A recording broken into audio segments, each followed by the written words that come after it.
स्वागत है आप सभी का एनएफ न्यूज पर। मैं हूं आपके साथ रोहित। पिछले कुछ दिनों में महाराष्ट्र की राजनीति में फिर से हलचल है, क्योंकि इस हफ्ते में एक बार फिर से राज ठाकरे और मुख्यमंत्री देवेंद्र फडणवीस की मुलाकात हुई। और इस मुलाकात के बाद अब चर्चा ये हो रही है कि क्या महाराष्ट्र की राजनीति में कुछ बहुत बड़ा फिर से पकना शुरू हो चुका है।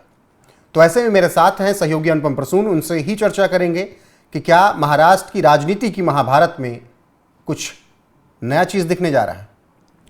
देखिए, अभी जो जानकारी आ रही है कि जो राज ठाकरे हैं वो आजकल पता नहीं क्यों ऐसा उनके साथ क्या हुआ है, या वो उनकी कुछ अलग लेवल की प्लानिंग है। वो इन दिनों देवेंद्र फडणवीस से बहुत नज़दीक आना चाहते हैं, उनके साथ बड़े नज़दीक आना चाहते हैं। अब मैं देख रहा हूँ कुछ मीडिया रिपोर्ट्स जिसमें दावा किया जा रहा है कि अभी बीते मंगलवार को ही, यानी करीब 2 दिन पहले ही चुपके से मुलाकात हुई है, शाम के वक्त मुलाकात हुई है। और ऐसे वक्त में मुलाकात हुई है जब गणपति उत्सव शुरू होने वाला था, मतलब उसी दिन से शुरुआत हुई। आपने देखा होगा कि जो लाल बाग के राजा हैं उनका पट उसी दिन खुला, और उससे पहले ठीक उसी दिन शाम में ये मुलाकात होना ऐसे ही नहीं था, मतलब ये हवा में मुलाकात नहीं हो रही है। 21 तारीख को इससे पहले मिले, इसी अगस्त महीने में 21 तारीख को मुलाकात हुई, और 21 तारीख के मुलाकात के बाद 25 तारीख को फिर से मुलाकात हो गई। तो ऐसे ये जो इतने कम अंतराल पर मुलाकात हो रहे हैं, इसका मतलब कुछ खिचड़ी पक रही है। अब देवेंद्र फडणवीस की परिक्रमा अगर कर रहे हैं राज ठाकरे, तो ये कोई बहुत सरलता से इस चीज को छोड़ देने वाली बात नहीं है। लेकिन बात इसमें यह है कि क्या देवेंद्र फडणवीस भी जितना तवज्जो चाहते हैं राज ठाकरे, उतना तवज्जो दे रहे हैं कि नहीं दे रहे हैं। इससे पहले आपने देखा कि 21 तारीख को जो मुलाकात हुई थी, 21 अगस्त को, वो मुलाकात हुई थी ट्रैफिक के मामले। मुंबई में जो ट्रैफिक जाम की समस्याएं थी, तो राज ठाकरे के मुताबिक, ऐसा हम नहीं कह रहे, राज ठाकरे ने मीडिया में आकर दावा किया था कि वो देवेंद्र फडणवीस के सामने, या देवेंद्र फडणवीस से मुलाकात इसलिए करने गए थे कि उनके पास कुछ ब्लूप्रिंट था।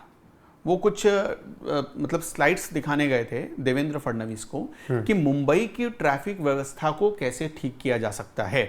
उसके लिए ट्रैफिक पुलिस है, पूरा मुंबई का अपना प्लानिंग डिपार्टमेंट है। लेकिन देखिए, राज ठाकरे उस पर स्लाइड्स या प्रेजेंटेशन देने गए थे देवेंद्र फडणवीस को।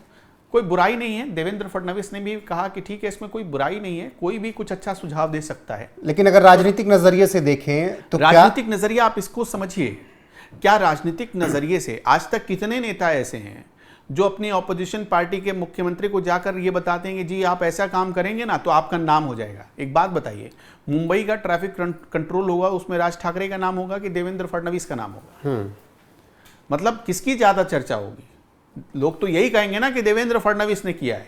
लेकिन क्या राज ठाकरे अब ये मराठी हिंदी विवाद का जो मामला उठाया, बिल्कुल आपने क्या वो चल नहीं पाया, उनका उसमें वो सफल नहीं हो पाए, तो उनको लगा कि ये राजनीति अब नहीं हो पाएगी। ये 2025 महाराष्ट्र में अपने उसी मुंबई में जिसके ट्रैफिक को ठीक करने चले थे, वो वहां पर उनको एक्सेप्टेंस नहीं मिला। वहां पर मुसलमानों ने विरोध शुरू कर दिया भाई साहब। और तो छोड़िए, जो महाराष्ट्र के मुसलमान थे उन्होंने भी विरोध कर दिया कि आप ये कैसे हिंदी और आप मराठी को लड़ा रहे हो। आपने देखा हमारे रिपोर्टर गए थे वहां पर, उनके साथ किस हद तक बदतमीजी की मनसे के लोगों ने, मनसे के नेताओं ने। पुलिस अगर वहां नहीं आती तो रिपोर्टर की हालत खराब कर देते वो लोग। ये तो हमारे आंख के सामने एक बड़ा सबूत है ना जी। लेकिन क्या हुआ, महाराष्ट्र में ही उसी जगह पर राज ठाकरे को कितने लोग जानते हैं, कितनी सीटें जीत पाए, छोड़िए कितने वार्ड जीत पाए बीएमसी में, कितने वार्ड जीत पाए, पार्टी का कोई वजूद भी है उनके।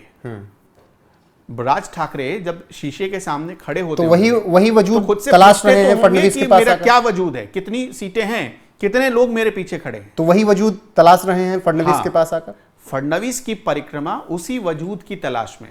देखिए, आसपास रहेंगे तभी तो फोन घुमाने में आसानी होगी ना, जरूरत पड़ने पर। पहले इसे मैं बहुत असाधारण भाषा में समझाता हूं। उनको, राज ठाकरे को ऐसा लगता है कि कभी ना कभी ऐसा मौका तो आएगा कि हमारे पास भी फडणवीस का फोन आएगा या बीजेपी से फोन आएगा कि भाई साहब अब आ जाइए हमारे पास। बीजेपी हालांकि ऐसा कभी नहीं कहेगी, और ना ही बीजेपी ऐसा किसी को कहती है, लेकिन राज ठाकरे को लगता है कि ऐसा दिन आ सकता है उनको ऐसा लगता है कि जब शिंदे की लॉटरी लग सकती है तो हमारी भी लग जाएगी। दिक्कत यहाँ पर ये है। और दूसरी तरफ देखिए, वो अपने वजूद को तलाशने के लिए भाई को भी नहीं छोड़ रहे हैं और अपने विरोधी को भी नहीं छोड़ रहे हैं। देख रहे हैं ना, दोनों हाथों में लड्डू रखना चाहते हैं वो। लेकिन भाई के साथ तो गठबंधन होता नहीं दिख रहा है ना। भाई के साथ उन्होंने, आप कैसे कह सकते हैं आप ऐसा, क्योंकि आपके सामने एग्जाम्पल है। पिछले महीने इन्होंने न चुनाव हुआ न कोई नतीजे और निकाल दिए। विजय रैली निकला इनका, और विजय रैली में दोनों हाथ पकड़कर दिखा रहे थे कि दोनों एकजुट हैं जी। अभी तक तो हमारे सामने लेटेस्ट वही तस्वीरें हैं जिसमें दोनों बता रहे थे कि हम दोनों भाई मिल गए। 12 साल बाद मातोश्री गए कि नहीं गए राज ठाकरे? गए। तो वहां पर भी ये सीधा एक एग्जाम्पल था कि दोनों भाइयों के बीच ठीक हो रहे हैं बेहतर। लेकिन सुबह भाई से मिलते हैं, शाम में बीजेपी से मिलते हैं। क्या या तो दो बातें हो सकती है, या तो भाई ने दुत्कार कर भगा दिया कि जाओ यार तुम किसी काम के नहीं हो, या देवेंद्र फडणवीस से कुछ उनको लग रहा है कि फडणवीस के आसपास रहेंगे तो कुछ मिल जाएगा, फडणवीस कुछ हमें मौका दे देंगे। देखिए, इस वक्त जितनी रीजनल पार्टियां हैं पूरे भारत में, उनको बस यही लगता है कि किसी तरह अपना वजूद बच जाए। बिहार में चिराग पासवान बचा रहे हैं बीजेपी, जब तक बीजेपी साथ है तभी तक चिराग पासवान का वजूद है, ये जान लीजिए आप। देखा आपने, चिराग पासवान के चाचा पशुपति पारस बीजेपी से बाहर गए, मतलब एनडीए का साथ छोड़कर बाहर गए इंडिया अलायंस में। क्या रिस्पॉन्स रहा? चुनाव में चर्चा भी नहीं हो रही है। चर्चा भी नहीं हुई और अभी भी नहीं हो रही है। इतना बड़ा सोचिए, बिहार का पूरा चुनाव है असेंबली का, चर्चा तक करने वाला कोई नहीं है। तो मैं जो समझाना चाह रहा हूँ, राज ठाकरे को इसी बात का डर है। वो बड़े अनुभव तो है ही उनको, तो उनको डर है कि पूरे भारत में क्या हो रहा है, कहीं हमारे साथ ना हो जाए, तो किसी भी तरह से बीजेपी सिर पर हाथ रख दे। बिल्कुल। बाकी बीएमसी का चुनाव कब हो? फरवरी महीने में होना है। इसका ऐलान बहुत जल्द हो जाएगा। नवंबर दिसंबर में पहले बात थी, लेकिन थोड़ा डिले होगा, फरवरी 2026 तक होगा। तो उसके लिए अभी से ही तैयारियां चल रही हैं, और इसीलिए कहा जा रहा है राजनीतिक गलियारों में कि ये मुलाकात बहुत ज़्यादा हो रही है, हर हफ्ते हर महीने हो रही है।